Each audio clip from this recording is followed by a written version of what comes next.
here with Jonah, and he should have got first place at our non-meta tournament today. Some weird tiebreaker shenanigans happened, so he got second, but he's a first place winner in all our hearts, honestly, today. So anyway, he played pure Shaddolls. Kind of. It has a little bit of a twist to it. All right, and yeah, I'll let him explain. So, had a lot of fun with this deck. So it's pretty much straightforward with the Shaddoll engines. You got 3 Beast, good for drawing. Never want to see it in your hand, but still playing 3 is fine. Play 2 Squamata, great for Foolish. You can play 3 if you want. I just like it at 2. Same with Hedgehog. 2 searches any of them when sent to the graveyard, and 2 Squamata. I'm sorry, Falco. 2 Falco, special summon itself from graveyard, and 1 Dragon. You can play 2. I like it at 1 because if you need it, you can dig for it easy. In case you don't know, all the Shaddoll monsters have the clause where if they're sent to the graveyard by card effect, you can activate any one of their effects.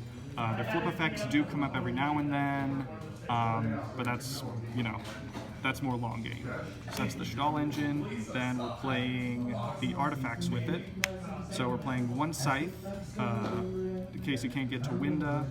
Then we're also playing the 3 Moral Attack to deal with your opponent's whatever they have on board. So that's they're also great targets to go into Construct, and just kind of picks up a lot for the deck, since we're playing a bit of control with it. And then for the rest of our monsters, we're playing 1 Armageddon Knight, and then 2 Mathematician. So pretty much you want these to be your only normal summon. You can play any combo of these. I like the 2 Mathematician because you see it enough, and it's great for baiting out Ash, so you can save your Shaddoll Fusion. And Armageddon Knight's always just great when they sort of dark green deck.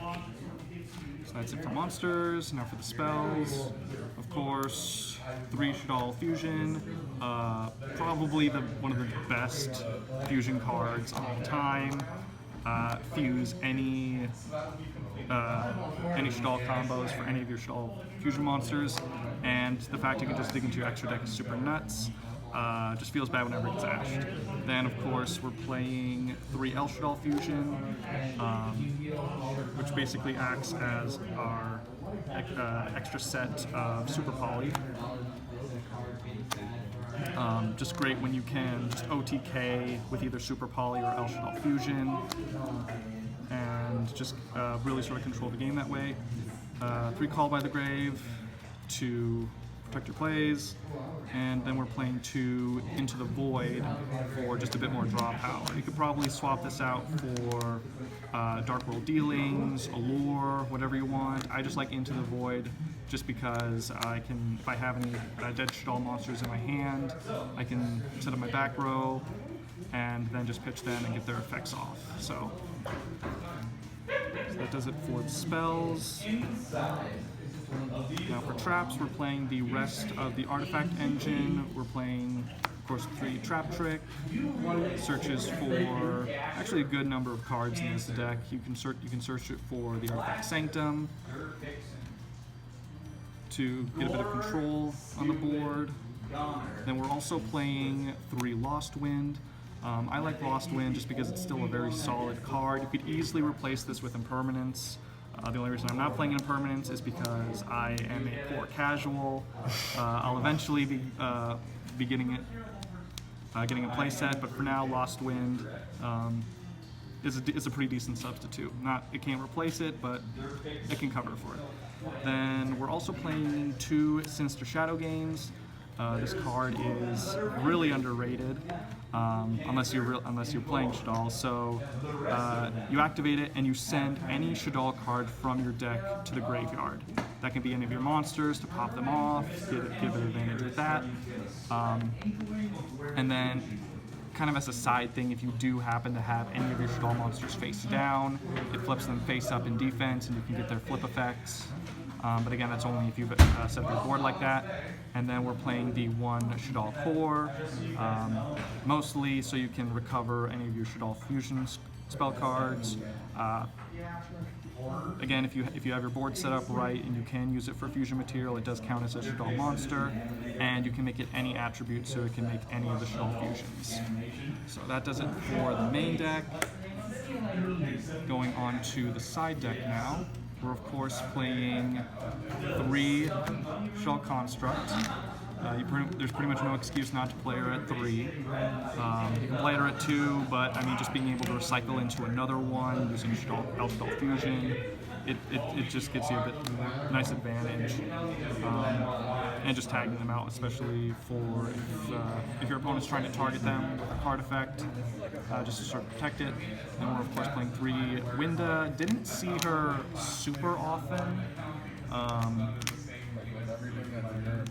But she's extremely useful. She'll only get better as we get into the next couple of months.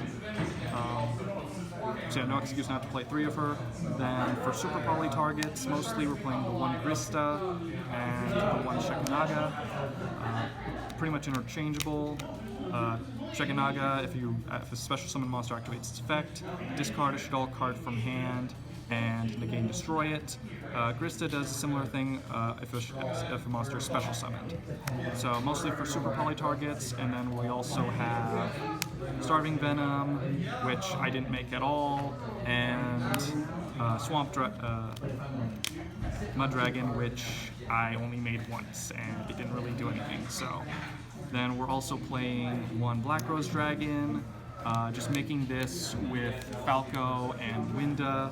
If you play through your opponent's board and exhaust their resources, just popping this and then popping whatever they have left really helps out.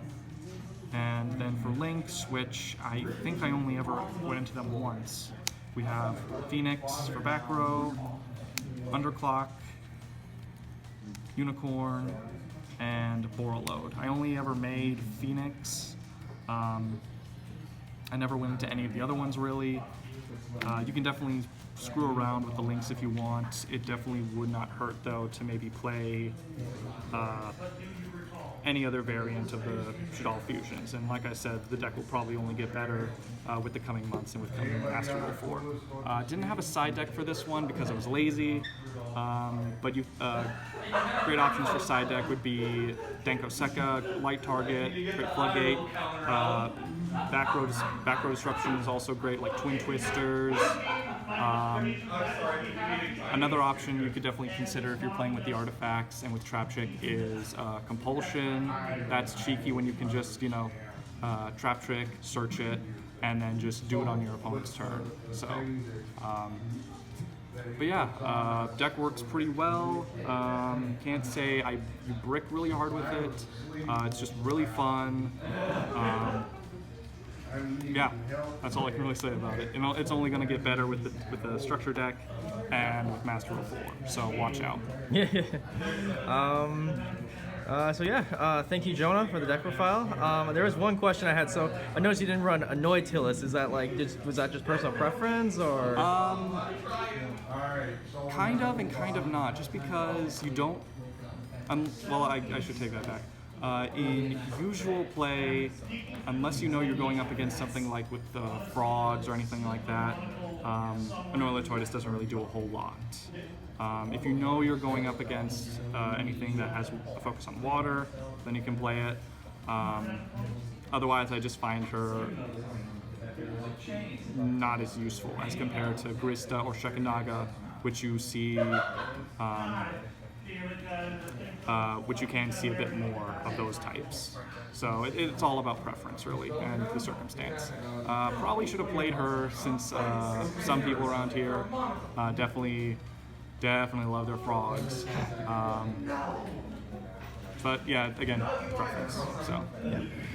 All right. Thank you, Jonah, for the deck profile, and I hope you guys all enjoyed this video. If you guys have any questions about his deck, leave it down in the comment section below, and then leave a like, comment, subscribe. We should see you guys next video. Have a nice day.